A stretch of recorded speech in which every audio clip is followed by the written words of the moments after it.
Welcome back to the deep dive. Today, we are tackling a book that, I see it everywhere. Oh, yeah. The orange one. The bright orange one. It screams for attention from the airport bookstore shelf. We're talking about Mark Manson's The Subtle Art of Not Giving a Feck. Mm-hmm. And I have to be honest with you, when I first saw this title a few years ago, I rolled my eyes. You thought it was just clickbait, Oh, another edgy title. Totally. I thought it was a manual for being a jerk. I really did. I thought, great, here we go, another book telling me to be selfish and, ignore people and just look out for number one. Right. But then I started digging into the stack of research and the notes we have here, and I realized I was completely wrong. It's a common misconception with this one. This isn't a book about checking out of life. It's almost like a philosophical treatise disguised as a potty-mouthed self-help guide. It really is. Yeah. It's deceptive. On the surface, you're right. It looks like it's just going to be edgy for the sake of being edgy. Yeah, look at me, I swear. Exactly. But Manson is doing something very, very specific here.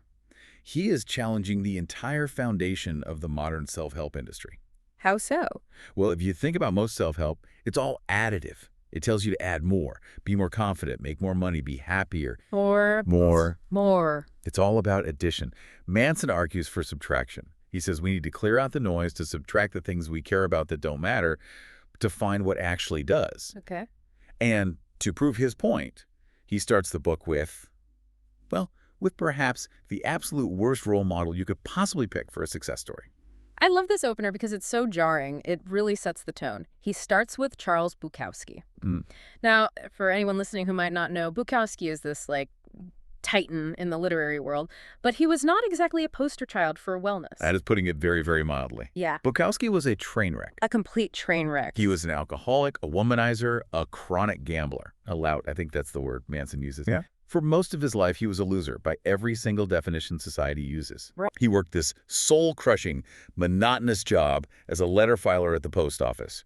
He'd get his paycheck, immediately blow it all at the racetrack or the bar, wake up on the floor, and then just do it all over again. And the thing is, he wanted to be a writer. That was his dream. He was writing constantly through all of this. Constantly. But the feedback he got from the publishing industry was brutal. They didn't just reject him. They were, repulsed by him. They called his work crude, disgusting, depraved. And this went on for decades. He was 50 years old. Most people are starting to think about retirement plans at 50 when a tiny, tiny independent publisher finally offered him a lifeline. And it was a very small lifeline. It wasn't some huge advance or a multi-book deal. Yeah. It was just a chance. Bukowski, he took it. He quit the post office, and he wrote his first novel, which was aptly titled Post Office, in 3 weeks. 3 weeks. And he dedicated it to nobody.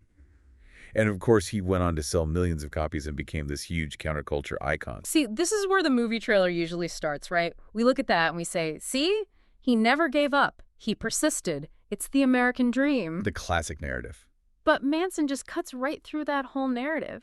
He points out something fascinating about Bukowski's grave. Right. This is the first big twist. If you go visit his tombstone, it doesn't say dream big or never give up or persist. What does it say? It has 2 words on it. Don't try. Don't try. That just stops you in your tracks. Why would a guy who spent 30 years trying to get published, who finally succeeded against all odds, tell the world, don't try? It sounds like the worst advice imaginable. It does. It sounds completely nihilistic. If I tell my kids don't try, they're going to fail math and, never leave the basement. But it's actually deeply realistic. Manson is making a really crucial distinction here between doing something and trying to do something. Bukowski didn't succeed because he transformed himself into some kind of winner. Right. He didn't start doing affirmations in the mirror. No. He wasn't saying, I am a successful author, I am a winner. He succeeded because he knew he was a loser, he accepted it fully, and he wrote honestly about that experience. He stopped trying to be something he wasn't. So the trying itself creates a kind of internal conflict. Exactly. When you are trying to be cool or trying to be happy, the subtext, the unspoken message you're sending yourself is that you aren't those things. That you lack them. Precisely. A happy person doesn't stand in front of a mirror and scream, I'm happy themselves. They just are. The very act of trying reinforces the lack of the thing you're chasing. This leads us right into the central philosophical engine of the whole book. Manson calls it the backwards law. And I think we should spend some time here because this is a real brain bender. It is. He borrows his concept from the philosopher Alan Watts. The core idea is this. The desire for a more positive experience is itself a negative experience. Okay, hold on. But conversely, the acceptance of a negative experience is itself a positive experience. All right, let's slow that down and unpack it because the first part feels so counterintuitive. The desire for a positive experience is a negative experience. If I want to get fit, don't I have to desire fitness? If I want to be rich, don't I have to desire wealth? How is that desire negative? Think about the actual emotional state of wanting. Let's use money. It's a great example. If you are obsessed with becoming rich, if you wake up every single day thinking, I need to be a millionaire, I'm not a millionaire, what is your brain actually focusing on? It's focusing on what I don't have, on the fact that I'm not a millionaire, right? Right. It's focusing on the gap, on the lack. You're constantly reinforcing your own sense of poverty every time you desperately wish for wealth. The gap between where you are and where you want to be is what causes the anxiety, the feeling of inadequacy, the stress.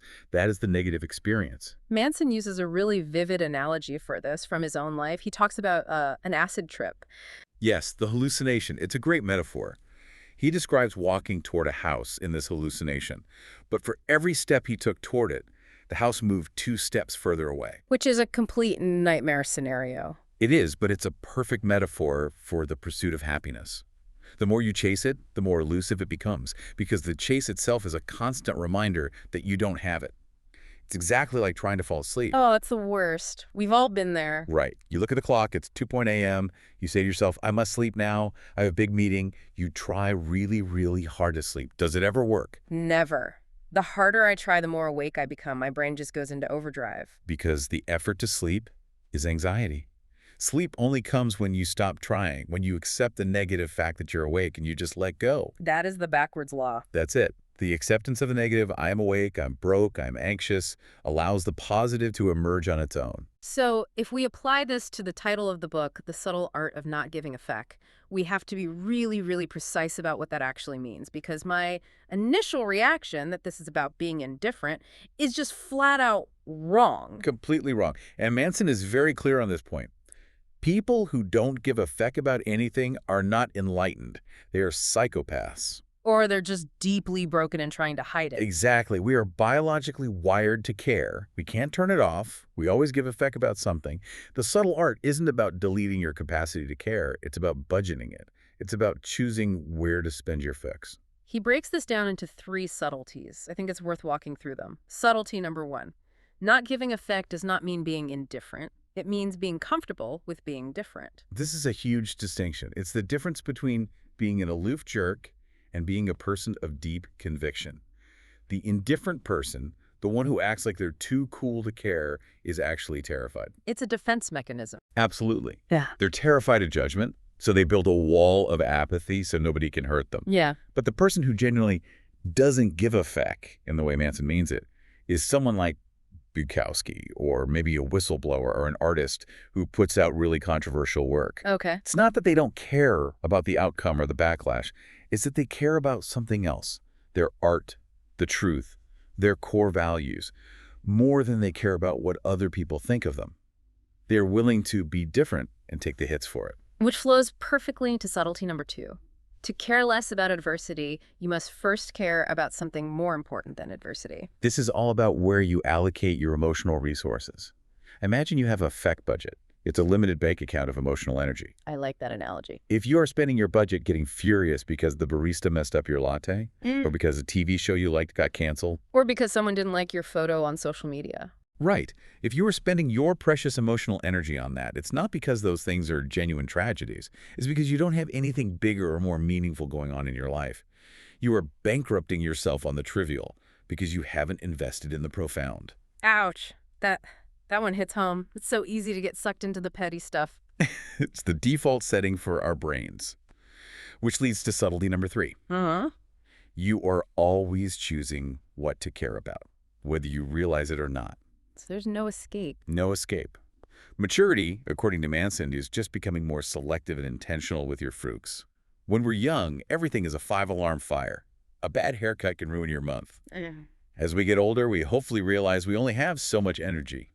We have to save it for the big stuff, our family, our purpose, our health. Speaking of getting sucked into petty stuff, let's talk about the modern trap that drains this budget faster than anything else. He has a great name for it: the feedback loop from hell. I love this term because it describes the modern mental condition so perfectly. It's a uniquely 21st century problem. How does it work? It starts with a simple, normal, negative emotion. Let's say you get anxious. Maybe you have to make a difficult phone call or prepare for a presentation. Okay, standard anxiety. We all feel that. It's normal. Right. A decade or two ago, you just feel anxious, make the call and move on. But now you notice you're anxious. And then a second wave of thought comes in. Why am I anxious? I shouldn't be anxious. Successful, confident people aren't anxious. What is wrong with me? Now you are becoming anxious about your anxiety.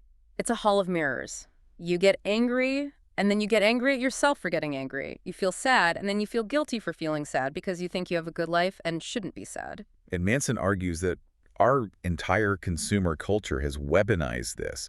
If you scroll through Instagram or TikTok or whatever, what do you see? You see highlight reels, you see the curated best moments. Everyone is thriving, everyone is getting promoted, getting married, on vacation, or eating a perfectly lit avocado toast. Exactly. And the subtext of all those thousands of images is, if your life isn't this amazing all the time, there is something fundamentally wrong with you. Yeah. So when you feel a completely normal negative emotion like sadness or frustration, you view it as a personal failure. You double down on the suffering. That is the feedback loop from hell. Yeah. You feel bad about feeling bad. So how do we short-circuit this loop? Because it feels so automatic, like a reflex. The solution is deceptively simple, but it's incredibly hard to practice. Yeah. You just accept it. Yeah. Use the backwards law. Yeah. You say to yourself, okay, I feel like crap today. Who gives a feck? Yeah, that's it. You just kind of shrug it off. Think about the mechanism. If you stop caring that you feel bad, you cut off the fuel supply to that secondary loop. You stop the anxiety about the anxiety. You just have the original primary anxiety. And that's much more manageable. It is. And surprisingly, when you stop fighting it, when you just let it be there, it tends to dissipate much, much faster. It's like quicksand. The more you struggle and flail, the deeper you sink. If you just start moving and relax, you float. Perfect analogy. To help us understand why we need this negative feedback, why pain is important, Manson introduces a character that I honestly think needs his own Netflix series. Disappointment Panda. Yes. Yeah. Disappointment Panda is the hero we all need but don't want. Describe him for us. Manson imagines him as this, slightly out of shape guy wearing a cheesy eye mask and a panda t-shirt that's a little too small for his belly. He goes door to door, rings the doorbell, and just tells people harsh truths. Give me a classic Disappointment Panda quote. You'd show up at your door and say something like, sure, making a lot of money makes you feel good, but it won't make your kids love you. Or if you have to ask yourself if you trust your partner, you probably don't. Oof. And he just says, have a nice day, and waddles off to the next house. It's brutal, but why is this character necessary? Why do we need the panda? Because as a culture, we have become phobic of pain. We try to insulate ourselves from anything negative. We want trigger warnings on everything. We want a life of pure comfort. But Disappointment Panda reminds us that suffering is biologically useful. It's a crucial feedback mechanism. Like touching a hot stove, the pain is the signal. Exactly. Yeah. Physical pain tells you to move your hand so you don't burn your skin off. Emotional pain functions in the exact same way. The sting of rejection, the ache of loneliness, the anxiety of failure, these are not malfunctions. They're signals. They're data. They're data telling us that something is out of equilibrium and we need to change our course of action. If you numb the pain, you kill the signal. You stop learning, you stay stuck. So the modern pursuit of a pain-free life is actually a pursuit of a life without any growth. Precisely. And this leads right into a massive misconception about happiness itself. We tend to think happiness is a destination. Once I get the job, then I'll be happy. Once I get married, then I'll be happy. The I'll be happy when fallacy. Yes. And Manson uses the story of the Buddha to completely dismantle this idea. Prince Siddhartha. Right. Before he was the Buddha, the enlightened one, he was a prince. And his father, the king, wanted to protect him from all suffering. So he built these high walls around the palace. Siddhartha had every luxury imaginable. Women, food, gold, entertainment. He didn't even know what sickness or old age or death looked like. And he was completely miserable. He was empty. Because a life without problems, a life without struggle, is ultimately meaningless. Yeah. So he escaped the palace. He saw the suffering of the world's sickness, old age, death, and he swung to the other extreme. And became an ascetic. Right. He starved himself, he slept in the dirt, he denied himself every possible pleasure. He inflicted suffering on himself. And surprise, surprise, he was miserable there too. Miserable there too. And this led to his great realization. Suffering is universal. It's unavoidable. The rich suffer because of the riches, they worry about losing it all, or they realize money doesn't actually fix their inner void. The poor suffer because of their poverty. And it goes on. People without family suffer from loneliness. People with family suffer from family trauma. There's no escaping it. That sounds incredibly depressing on the surface. Life is suffering. Thanks for the pep talk, Buddha. It does sound bleak, but the insight is actually incredibly liberating. If suffering is constant, then happiness isn't the elimination of suffering. Happiness isn't an equation you can finally solve. It's not a place you arrive at. So what is it? Happiness comes from solving problems. It's the action. It's the process of engagement. Okay, so if I solve my money problem by getting a better job, I don't just reach a permanent state of happiness. I get a new set of problems. Correct. Now you have how to invest my money problems, or my new boss is a jerk problems, or higher tax bracket problems. If you solve your health problem by finally going to the gym, now you have my muscles are sore problems, or I have to wake up early problems. So the goal isn't no problems. The goal is better problems. That's the whole game. You want to upgrade your problems. Warren Buffett has money problems, and a homeless man has money problems. Buffett just has much better problems to deal with. The secret to a good life is finding the problems you enjoy having and solving. Do you enjoy the pain and struggle of the gym? Then you get the reward of fitness. Do you enjoy the stress and uncertainty of entrepreneurship? Then you get the reward of building something of your own. This connects directly to his idea that emotions are overrated. We live in this culture that constantly tells us to trust your gut and follow your heart. But Manson's take is that emotions are just biological suggestions. Right. We treat our emotions like they're divine commandments. I feel angry, therefore you must have done something wrong to me. I feel happy, therefore this must be the right path. But they're so often wrong. They're incredibly unreliable. They're often just fleeting reactions to being hungry or tired or having a weird dream or hormonal fluctuations. They're just feedback. This is where the concept of the hedonic treadmill comes in. Okay, unpack that for us. Imagine a hamster on a wheel. It runs and runs and runs, but it stays in the exact same place. Humans are like that with happiness. Let's say you finally buy your dream car, a Ferrari. That first week, you were in a state of euphoria. You were high on life. Oh, yeah. I'd be pretty happy in a Ferrari. For a while. A month, maybe two. But eventually, the new car smell literally and figuratively fades. The dopamine hit wears off. The Ferrari just becomes your car. It's how you get to the grocery store. You return to your baseline level of happiness. The thrill is gone. The thrill is gone. That is the treadmill. And if you base your entire life on chasing those emotional highs, those dopamine hits, you will never stop running, and you will never, ever be satisfied. So if we can't trust our emotions to be our primary guide, what should we use instead? We need some kind of compass to navigate life. That compass is your values. And this brings us to the real meat of the book, section 2. Values, identity, and the idea that you are not special. Oh, this is a tough pill to swallow for a generation that was raised on participation trophies and told we could be anything we wanted. It is. To illustrate this, Manson introduces us to a character he calls Jimmy. And I swear, we all know a Jimmy. Oh, for sure. Jimmy is the guy who is always entrepreneuring. He's always talking about his big vision, his next big idea. He's name-dropping people he met once in an elevator. Always crushing it. Always crushing it. But if you actually look at his life, he's broke, he's living off his parents, and he hasn't actually finished a single project in 5 years. But the key thing about Jimmy, the defining trait, is his self-esteem. It's sky high. Jimmy thinks he is amazing, a misunderstood genius. And if you criticize him, if you say, hey, Jimmy, maybe you should, get a real job for a bit, he just brushes you off. You're a hater. You're just jealous of his brilliance. This feels like a direct critique of the self-esteem movement that really took hold in the 60s and 70s. It is. Manson argues we spent decades teaching people that they should feel special and amazing, regardless of what they actually do or accomplish. We prioritized feeling good over actual achievement. And the result of that, he claims, is a culture of entitlement. He defines entitlement in two very interesting ways. The first is the Jimmy way. I'm awesome and you all suck, so I deserve special treatment. Right, the classic narcissist. Well, what's the second way? The victim narcissist. This one is more subtle. Their mantra is, I suck and you all are awesome, so I deserve special treatment. Wait a minute. Feeling like you suck is a form of entitlement. How does that work? Absolutely. Because you still believe you are the unique exception to the rule. You believe your pain is so special, so profound, so much worse than anyone else's, that the normal rules of the universe shouldn't apply to you.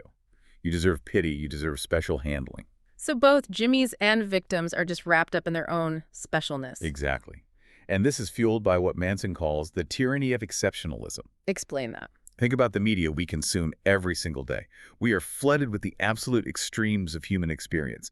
We see the richest billionaire, the fastest athlete, the most hilarious comedian, or on the other side, the most horrific crime. We are constantly exposed to the 99.999th percentile. Because man goes to work, does an okay job, eats a casserole, and goes to bed isn't a viral video. Never. But because we only see the extremes, our brain starts to calibrate extreme as normal. We start to unconsciously believe that if we aren't changing the world or launching a unicorn startup or becoming a famous influencer, then we are failures. We think average means bad. But statistically, by definition, almost all of us are average at almost everything we do. Right, and accepting that is not depressing. Manson argues it's liberating. If you accept that you don't have to be special or amazing to be a valuable and happy person, all that pressure just lifts. You can just be. You can enjoy a simple conversation. You can enjoy a good sandwich. You can appreciate the beautiful, mundane basics of life without feeling like you're failing some cosmic test of greatness. To help us navigate this, to figure out our own values, Manson introduces the self-awareness onion. I love this metaphor. It has layers, obviously. Layer 1, the outermost layer, is simply understanding what you feel. Huh? I feel sad. A surprising number of people are emotionally illiterate and can't even identify their feelings with any precision. Okay, what's layer 2? Layer 2 is asking why you feel it. I feel sad because my brother didn't call me on my birthday. This requires a bit more introspection. And layer 3, the core of the onion. This is the core. This is where your personal values live. It's asking the deeper question. Why do I consider my brother not calling me a form of failure?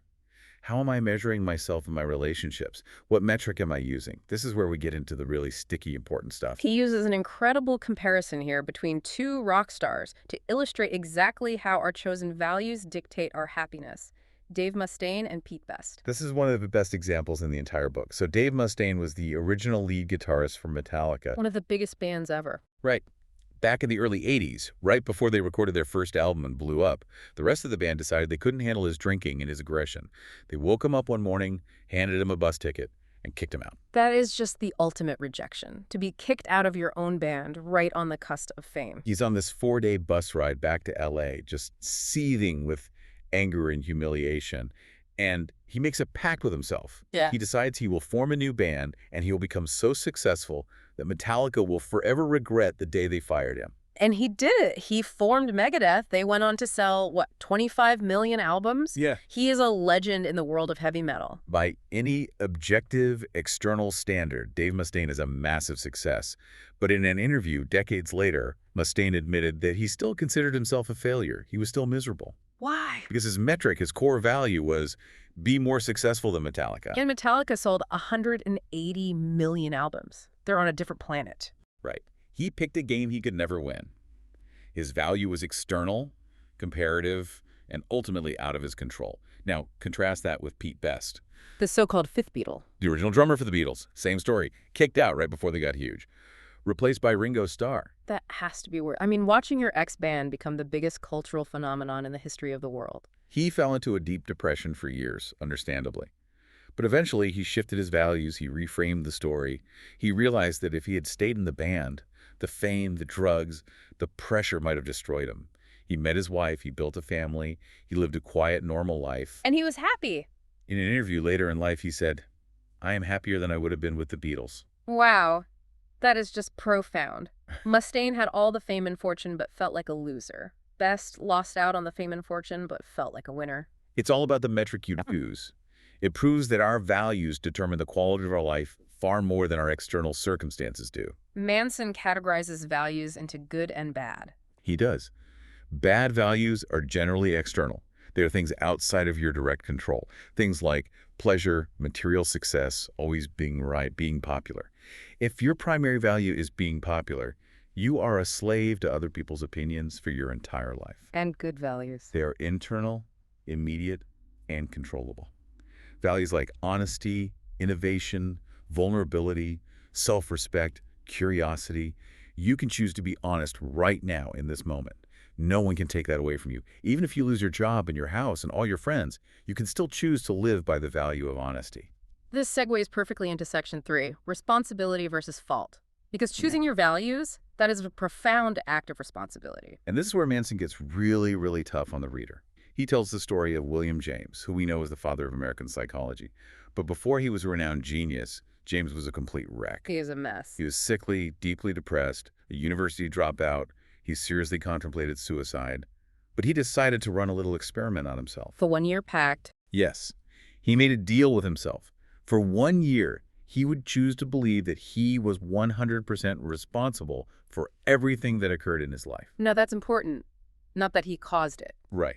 Not that it was his fault, but that he was responsible for his reaction to it. He was responsible for the meaning he assigned to events. And that one shift in perspective changed everything. He went from a suicidal dropout to one of the most influential thinkers in modern history. But we need to make a really sharp distinction here because I think a lot of listeners get tripped up on this. The difference between responsibility and fault. It's a huge difference. In everyday language, we use them interchangeably, but they are not the same thing at all. Fault is past tense. Responsibility is present tense. Fault is about who caused the problem. Responsibility is about who has to fix it. He uses the analogy of a baby being left on your doorstep. A perfect analogy. If you wake up one morning and find a baby on your doorstep, it is not your fault. You didn't cause this situation, but it is now your responsibility. You have a choice to make. You have to do something. You have to do something. You can call the police. You can take the baby inside and feed it. You can even ignore it, which is still a choice you are responsible for. Whatever you do, you are responsible for that choice. Or the poker analogy. You don't choose the cards you're dealt. That's your genetics. That's the economy you're born into. That's your family situation. None of that is your fault. But you are 100% responsible for how you play the hand you're dealt. Manson even shares a very personal story about his girlfriend cheating on him. He spent months blaming her. And, it was her fault. She was the one who broke the trust. Sure. But he realized that wallowing in misery and pointing the finger wasn't fixing his life. It was his responsibility to figure out how to be happy again, how to learn from the pain, how to trust again in the future. That was on him. There's also a really powerful case study about OCD that drives this point home. This was from a BBC documentary he watched. It followed several teenagers with severe obsessive-compulsive disorder. And we're talking about kids who literally couldn't leave a room without tapping a table 50 times, or who would wash their hands until they bled. And clearly this isn't a choice. It's a neurological condition. It is not their fault. Not at all. Yeah. But the breakthrough in their therapy came when they learned to separate fault from responsibility. They had to accept that while the intrusive thoughts and urges weren't their fault, choosing how to respond to them was their responsibility. So they had to choose a value that was higher than their OCD. Exactly. For one kid, the higher value was wanting to have a normal life and hang out with his friends. So he had to choose to endure the terrifying anxiety of not performing his ritual in order to serve that higher value of friendship and connection. He took responsibility. That is incredibly empowering. It completely takes the victim card off the table. And that's a point Manson hits very hard, what he calls victimhood chic. He critiques the modern trend where people seem to gain social status and attention by being a victim. Outrage porn, he calls it. Yes. He argues it distracts from people who are actual, real victims of horrible circumstances. And it becomes a way to avoid responsibility. If everything bad in your life is someone else's fault, the government, the patriarchy, the economy, your parents, then you never have to change. You get to maintain a sense of moral superiority without ever doing the hard work of self-improvement. So he flips the famous Spider-Man quote. He does. Instead of, with great power comes great responsibility, Manson says, with great responsibility comes great power. I like that a lot. The more responsibility you take for your life, the more agency and power you actually have over it. Exactly. Okay, let's get into Section 4. This is the trippy, more philosophical part. Uncertainty and the importance of being wrong. Manson's core argument here is that certainty is the enemy of growth. It's a trap. If you think you already know everything, you can't possibly learn anything new. He points out that, historically speaking, humans have been wrong about, basically everything. We thought the Earth was flat. We thought the sun revolved around the Earth. We thought putting leeches on people cured fevers. We thought tomatoes were poisonous. The list is endless. So why do we walk around today with this arrogant assumption that we have finally got it all figured out? It's a good question. Growth isn't a process of moving from wrong to right. It's a process of moving from wrong to slightly less wrong. But we hate being wrong. It feels like a personal failure, a kind of death. That's because being wrong often threatens our identity. This brings us to what he calls Manson's law of avoidance. What's the law? It states, the more something threatens your identity, the more you will avoid it. Can you give me an example of how that plays out in real life? Sure, let's say you identify as an artist. That's who you are. It's your core identity. But you never actually show anyone your work. You never launch your website. You never apply for a gallery show. You avoid it at all costs. Why? Because if I show it and people hate it, or worse, if they're indifferent, then my identity as an artist is shattered. I'm not an artist anymore. I'm a failure. Exactly. As long as you don't actually try, you get to keep the fantasy of being a great, undiscovered artist alive. Or take the classic party guy. He identifies as the fun, wild, crazy guy. He's in his 30s or 40s, but won't settle down, won't get a serious job. He's avoiding boring. He's avoiding it because settling down would kill his identity. He's terrified of being seen as boring or normal. The avoidance protects the identity. So Manson's radical advice is, kill yourself. Metaphorically, yes. Let's be very clear. Yes, please, let's clarify that for everyone listening. He means kill your ego. Kill the fixed, rigid identity you are clinging to so desperately. Stop trying to find yourself as if you're a static object. He says you should define yourself in the most simple, mundane ways possible. I am a student. I am a partner. I am a friend. Why? What's the benefit of that? If you aren't special, you have nothing to protect. You have nothing to lose by failing. You are free to actually try things, to be wrong, to learn, and to grow. He illustrates the profound danger of absolute certainty with the story of Erin, the healer. This is a wild, wild story. Erin was a woman who stalked Manson for years. She was convinced, absolutely 100% certain in her gut, that she had the psychic power to cure death, and that she and Manson were cosmic soulmates destined to save the world together. And she was, completely delusional. Utterly. But to her, it felt absolutely real. It's a terrifying example that just because something feels true doesn't mean it is. Our brains are meaning-making machines, but they are deeply unreliable narrators. And he tells another story that's even more chilling, the story of Meredith Moran. This one is so tragic. In the 1980s, during the height of the satanic panic and the repressed memory therapy craze, Moran went to therapy. Through suggestion and intense cultural pressure, she recovered these vivid memories of her father sexually abusing her as a child. She accused him publicly. Yes. She tore her family apart. Decades later, she realized the memories were completely false. They never happened. Her brain, under pressure, had constructed them. That is terrifying, to destroy your own family over a hallucination you were convinced was real. It's a powerful lesson that our memories and our feelings are deeply flawed. We shouldn't trust ourselves blindly. Manson's advice is to trust yourself less. We should always be skeptical of our own narratives. We should always be asking, what if I'm wrong about this? Which brings us to Section 5, failure, pain, and action. So we've established we're not special, we're probably wrong about most things, and we need to take responsibility. Now, how do we actually do anything with that? He starts with a great little anecdote about Picasso. Right. An old Picasso is sitting in a cafe, just doodling on a napkin. A woman recognizes him and, completely starstruck, asks if she can buy the sketch. Yeah. He says, sure, that'll be $20,000. And she's shocked. She's flabbergasted. She says, but it only took you 2 minutes to draw that. And he delivers the ultimate mic drop line. He looks at her and says, no, madam. It took me 60 years to draw this. I love that story so much.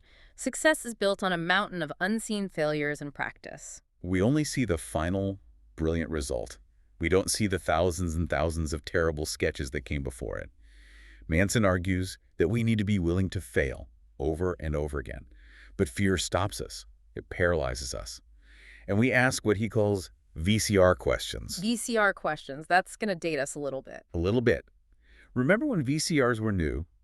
Older people would stare at them, completely terrified, and ask, but how do I record the show? And the kid would just walk up and start pushing buttons until it worked. The how wasn't really a technical question. It was an expression of fear. Exactly. When people today ask, how do I break up with my girlfriend, or how do I start a business, they aren't actually asking for a list of instructions. They know how. You say the words, you file the paperwork. What they're really asking is, how do I do this without it hurting? How do I do this without feeling pain? And the simple, hard answer is, you can't. You can't. Pain is an unavoidable part of the process.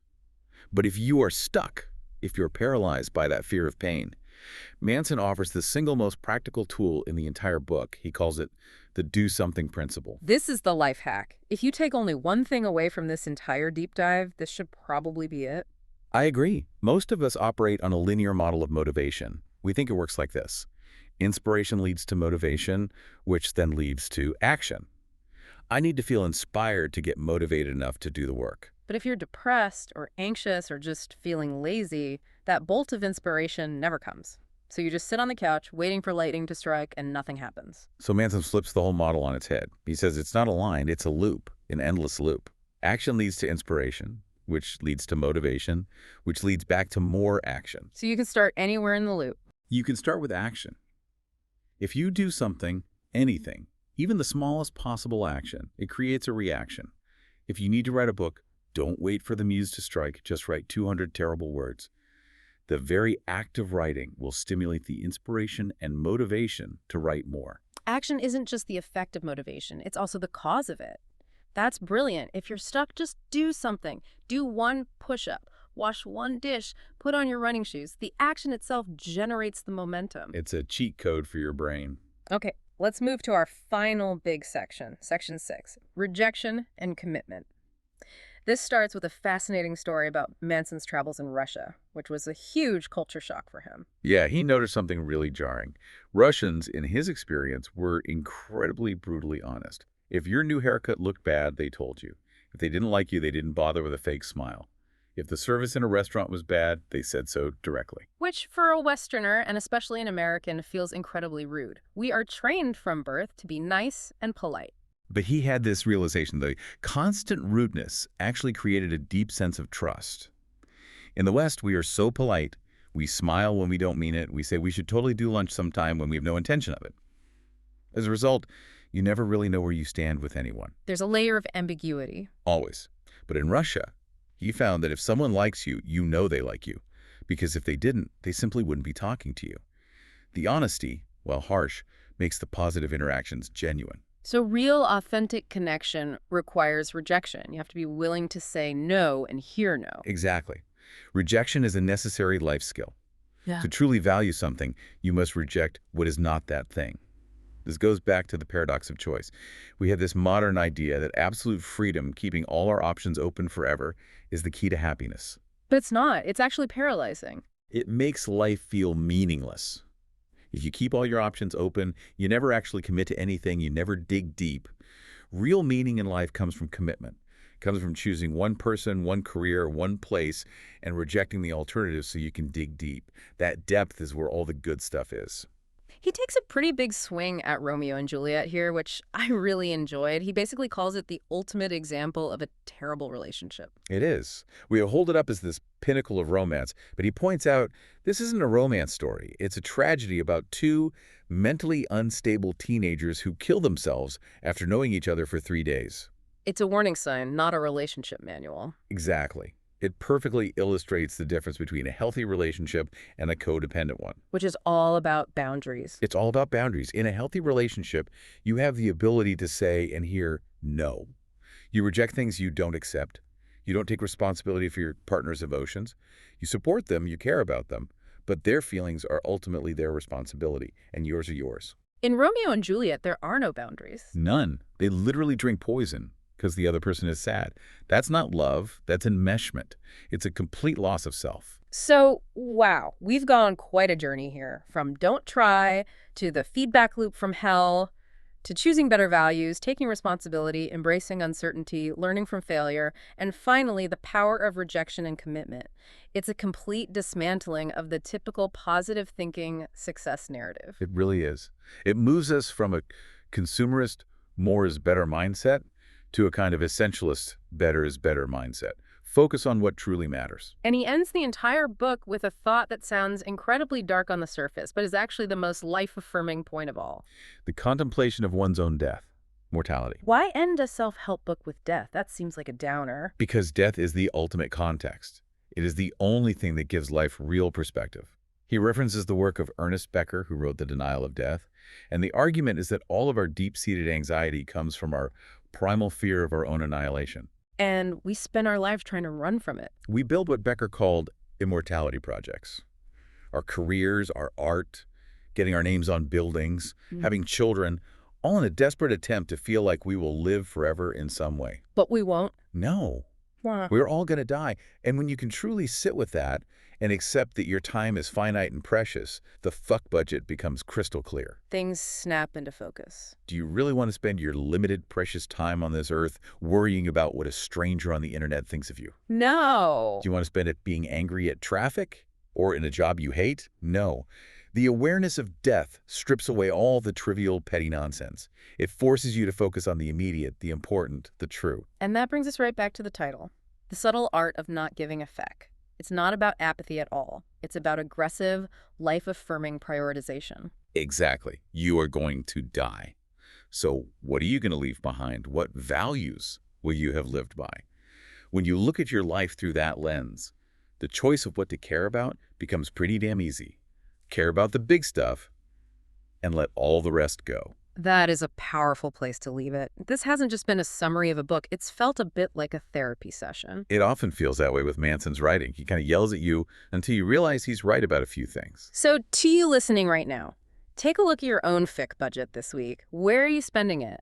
Are you spending it on traffic and petty arguments and social media envy? Or are you spending it on honest expression, on difficult but necessary conversations, and on the people and values you truly love? Give fewer, but better. Frex. Couldn't have said it better myself. Thanks for diving in with us. We'll see you on the next one.